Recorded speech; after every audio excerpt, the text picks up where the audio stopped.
Shalom, shalom, Israel. First and foremost, I want to give all honor, glory, and praises unto YAHAWAH, BaHashem, YAHAWASHI, BaHashem, Rakwakwadosh. Double honors to the elders and apostles of Great Millstone, and shalom to the mighty Akim, Waqwathim, who are diligently waiting to be delivered from this final captivity. This is Brother Kawakab coming at you with another lesson.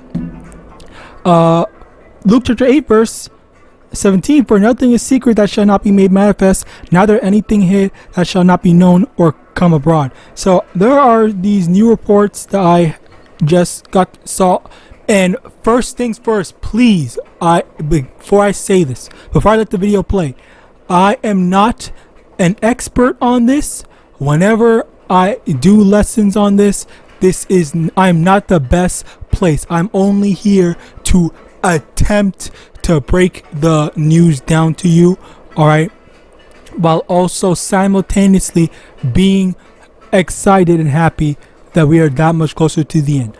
But in general, I'm still going to try my best, okay, when I can. So let's get into these videos. Slakia, we'll let this play. But we're going to begin with breaking news from the summit. As you might expect, U.S. President Donald Trump is right at the center of it. Trump is doubling down on his assertion that Iran's nuclear program was destroyed by U.S. military strikes on Sunday. And that is despite a leaked preliminary intelligence report that cast doubt on the U.S. success. The new assessment instead suggests Tehran's nuclear program was set back by only a few months. If you look at the before and the after picture, everything above is burned black. I believe it was total obliteration. I believe they didn't have a chance to get anything out because we acted fast. Trump also pushed back on the report from Air Force One last night, insisting the sites were hit, quote, perfectly. The U.S. president told the world on Saturday the sites had been completely and totally obliterated, and since then, members of his administration have used the same language. Now, Trump this morning says Israel's government is carrying out a separate assessment and that he's waiting for an update on it. We're going to lead off our coverage out of Jerusalem this morning with Chris Brown, who leads our CBC News team in the region. So, Chris, these conflicting reports about just how much damage was done to Iran's nuclear program by those bunker-busting bombs. What are other members of the Trump administration saying about that? Well, good morning, Heather. This is reportedly a Pentagon assessment of the success of the U.S. bombing mission. It has not been published, but it's been leaked and quoted from by U.S. media sources. The Defense Intelligence Agency reportedly believes that Iran's stockpile of enriched uranium also remains intact, and it says it's also possible that so are some of the centrifuges that were kept underground, as all it can verify is that the entrances to the underground facility at Fordo were destroyed. This report claims that the U.S. strikes on Iran's nuclear facilities might only have set it back, in fact, by a matter of months. But as you say, there are lots of caveats here, and a big one is that the findings are low confidence. And that could be for a number of reasons. One might be that no one has actually been able to get into the facility to have a look around for themselves. The U.S. and Israel hit 3 locations, Fordo, Natanz, and Isfahan, where the bulk of Iran's nuclear program was located, including with those deep-diving bunker-busting bombs. But the line from the White House continues to be more of the glass-is-half-full variety, that this is just a single report. They've seen others, and the administration believes that the damage was severe enough to set Iran's nuclear program back decades. Here is Pete Hegseth, the defense secretary. Talk to the people who built the bombs, understand what those bombs can do, and deliver those bombs. They landed precisely where they were supposed to. So it was a flawless mission. Flawless. Any assessment that tells you it was something otherwise is speculating with other motives, and we know that. We're hearing much the same thing from Israeli officials here. In a briefing this morning, an IDF official said Iran's nuclear program has been set back by decades. Of course, the only way to really know is to actually get into some of these facilities, which is what Rafael Grossi was pushing for. He's the head of the UN's Atomic Watchdog Agency, and he said this morning that doing verification work is his top priority, although it is a difficult one, as there could be unexploded ordnances and other dangers to work with. There's also no indication at this point that Iran is going to let the IAEA into those sites. It's now reevaluating its relationship with the agency with an eye to even perhaps pulling out of it. Heather. Chris, we are about a day and a half now into the ceasefire.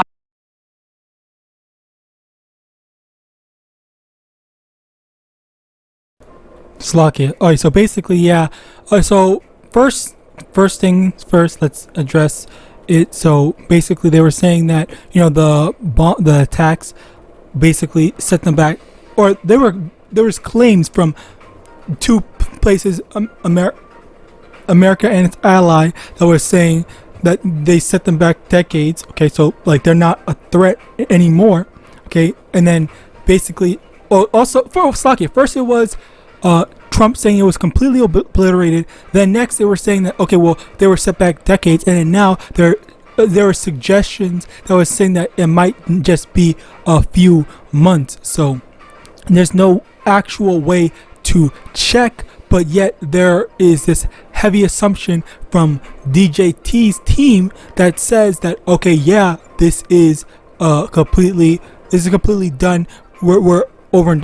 Like, there's no thing, when the only thing that is actually honestly confirmed is that that they don't know, or they don't know. Basically, they don't know yet. So that's actually the reality of it, as it seems. Okay, it's not a matter of definitively they are set back, or definitively this is 100% stopped.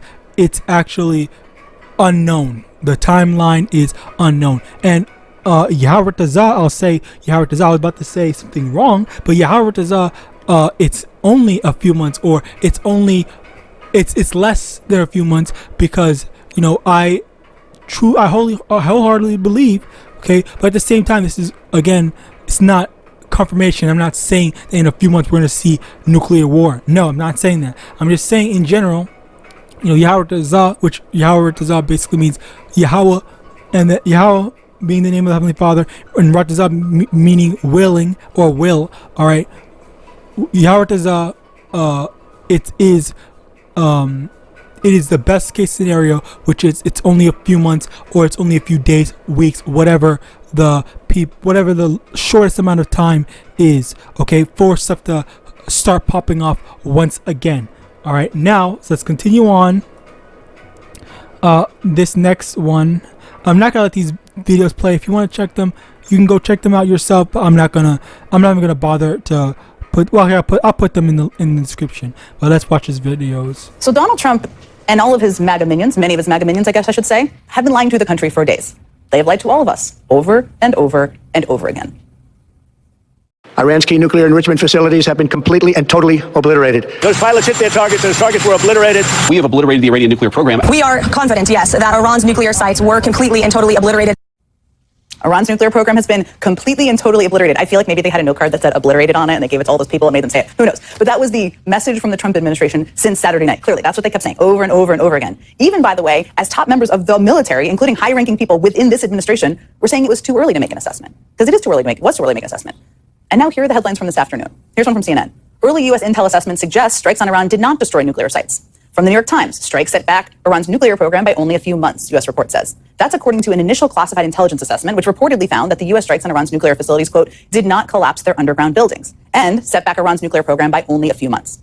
In fact, from all this reporting, a lot of it came out this afternoon, it turns out that much of Iran's stockpile of enriched uranium was moved before the strikes, which destroyed little of the nuclear material. In our own reporting, NBC News put an even finer point on it, saying, quote, an initial assessment by the Defense Intelligence Agency concludes that the U.S. airstrikes conducted over the weekend on Iran's nuclear enrichment sites were not as effective as Donald Trump said. To state the obvious, claiming you obliterated Iran's nuclear program doesn't make it so, and it's something that people then assess, including the military. But for Trump, it's always about the one day of headlines, the one-word slogan, claiming victory right off the bat, about obfuscation and defiance being prioritized over facts. And that will continue, I expect, even in the face of these new facts. Takes, for example, the statement released today by White House Press Secretary Caroline Leavitt. Here's what she had to say. This alleged assessment is flat out wrong and was classified as top secret, but was still leaked by an anonymous low-level loser in the intelligence community. Whew, there's a lot to unpack there. Couple questions here. If the assessment is flat out wrong, why was it classified as top secret, as she also characterized it? And if it's top secret, why do low-level losers, as she called them, have access to it? Lots of questions there. Her statement obviously makes no sense. Of course it doesn't. But we see this cycle constantly. Donald Trump says something, facts and reality say something else, and then his people have to kind of twist themselves into knots trying to explain why he's right and we're all apparently crazy, though we're not. I mean, it was just yesterday that Trump announced that he had brokered a ceasefire between Iran and Israel.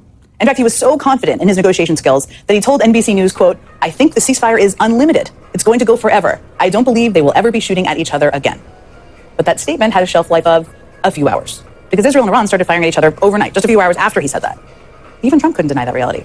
And the embarrassment that his ceasefire wasn't as forever as he had hoped, and all those big feelings, apparently. Okay, I'm not gonna lie, this is actually one of the better things, because I actually appreciate how simplistic this is, and I'm actually I'm genuinely understanding all the stuff that she's saying. That's why I was actually debating letting her keep on talking and letting the video play all the way through, because it was so simplistic and easy. Cause Slakia, normally when I watch these types of things, I just can't keep up with what's going on. But she's literally just stating, okay, there was supposed to be a ceasefire, and in a few hours you can literally see that there was a literal not fire, what's it called, bombings or attack Slovakia just a few hours ago, and it's like it's all, and she's not even using any hard to understand language. It's very comprehensible. All right, I don't need to process through all this stuff as if I'm talking to as if I'm speaking in another language. So I found this video, okay, or these both these videos, because they were both good. They were both good enough. Me personally speaking, as man, this just me, my own personal preference, I think that this was a lot easier to kind of prove that that these people, all right, are liars. Now let's actually get into these scriptures.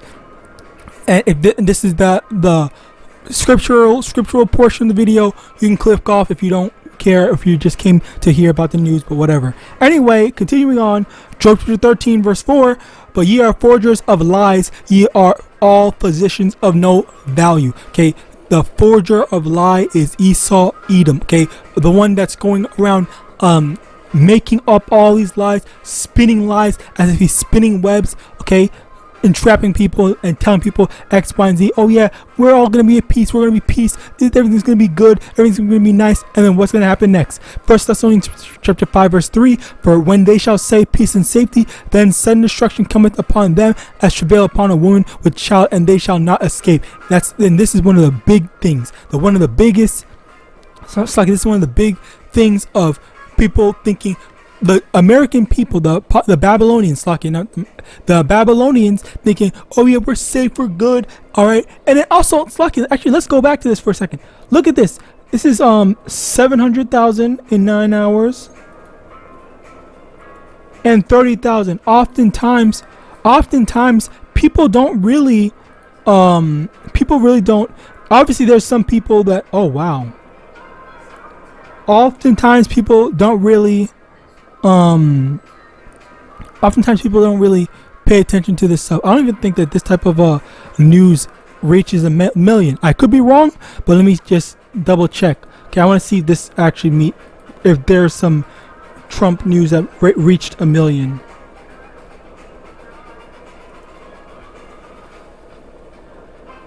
Recent Trump news that reached a million. I think I watched this video and I didn't like it because I didn't understand anything. Alright, but yeah, I mean, I guess some news, but this is more so of like outliers rather than like more recent stuff, because very often people aren't really paying attention to war that's going on when war is starting to happen. They don't really care. They don't want war. They they pray against war. They say, please don't let there be a war. Oh God, please make Iran stop attacking. Make this, then. Alright, they always do that. Now, Jeremiah 10 verse 2, thus saith the Lord, learn not the way of the heathen, and be not dismayed at the signs of heaven, for the heathen are dismayed at them. Alright, and this is a thing where we're not supposed to be afraid of the destruction. We're not supposed to be afraid of war, rumors of wars, and all this stuff. We're supposed to be rejoicing. We're supposed to be thinking that, oh yeah, this means that Yahawashi is that much closer to returning. Okay, so we are not worried. We're not afraid. But all these other people, all these heathens, all these 2/3 in a heathen mindset, they're gonna be afraid. Okay, they again, and this is the thing I always say. Suck it. This is the thing that I always say. This is the thing that I always bring up. Where if you are afraid of these signs, if you're afraid of all this stuff happening, then you need to reevaluate your priorities. All right, are you waiting for the Lord? Or are you more worried about Esau staying in power? All right, we need this stuff to happen. We need World War III, draft, all this different stuff. All right, in order for us to be delivered. Now, John chapter 8 verse 44, ye are of your father the devil, and the lust of your fathers ye will do. He was a murderer from the beginning, and abode not in the truth, because there was no truth in him. When he speaketh a lie, he speaketh of his own, for he is a liar and the father of it. That's what's going on here. these lies that these people are saying, oh, it's obliterated. There's no more. There's absolutely no chance of war. There's absolutely no this, no absolutely no that. All right, but yet, multiple people are. And Slocky, that was another thing. She said, where is it? This one chick said the alleged assessment is flat out wrong, but was top secret. Why is it top secret if it was wrong? Why would you consider a false information top secret? All right. Oh, hey guys, here, there's a secret. I'm actually a woman. I actually have a vagina. But that's top secret, and that's a false statement. Like that's if I said it's a secret that I'm a woman, but I'm actually a man. How is that a thing? How is that supposed to be? That's something that's supposed to be a secret if it's not true, if it's just false, and it's a low-level loser. All right, how are they a low-level loser if they have access to it? As she had said, okay, these are the things that you need to actually think about. You need to actually think about, okay? And Esau does his whole word salad stuff oftentimes. Now next, Isaiah chapter 46 verse 10, declaring the end from the beginning and from ancient times the things that are not yet done, saying my counsel shall stand and I will do all my pleasure. And once again, all the stuff that the Lord said, all the prophecies that are going to happen. They're going to happen without fail. All right, and you have all these people that are thinking otherwise, hoping otherwise, praying otherwise. Which I don't know who they're praying to, because they're not praying. If you're praying to YAHAWAH and saying don't let the war happen, I don't know what to say. I don't know what to say. All right, that's wrong. You're wrong for that. Continuing on, 2 Ezra chapter 15 verse 16, for there shall be sedition among men and invading one another. They shall not regard their kings or princes, and the course of their action shall stand in their power. Okay, so basically, that's another thing where there is growing tensions, there's growing hatred towards one another as time goes on. It's not getting any easier, okay? And these war tensions, are not getting any better. They're not getting any smoother things. No one's being more agreeable with one another. All right. And clearly, the Lord is putting a spirit on these nations to want to go against Esau, Edom. Now, lastly, 2 Corinthians 2 verse 11. Lest Satan should get an advantage of us, for we are not ignorant of his devices. And you have to be aware of these word tactics. Which, even though this is, I'm assuming because red hair and pasty white skin. But anyway, I'm assuming that this is an Edomite basically exposing the other Edomites, okay? But even then, that's all oftentimes controlled opposition. All right, as I've heard many times before, where there are people who are supposed to be going against each other when who knows, maybe these two actually go actually meet up and enjoy lunch or whatever, something together, or do whatever wicked bullshit that they do behind closed doors. I don't know. But yeah, just in general, like, you have all these people that are seeing these people saying, like, this is actually, I'm not gonna lie, this is actually a crazy statement to be called out on, where there was a leak and she's saying that the leak is wrong, but it was supposed to be top. Slocky, I'm baffled by this statement. Like, if anyone actually believes this, if anyone actually thinks that this is a reliable source of information, of this woman Caroline Levitt is a reliable source of information after this statement alone, I don't know what to say. I genuinely don't know what to say to you. Anyway, that's basically it. I pray this lesson was edifying. I want to give all honor, glory, and praise unto Yahawah, Hashem, YAHAWASHI, Hashem, Rakwak, Wadash, double honors to the elders and apostles, great millstone, about ball and shalom.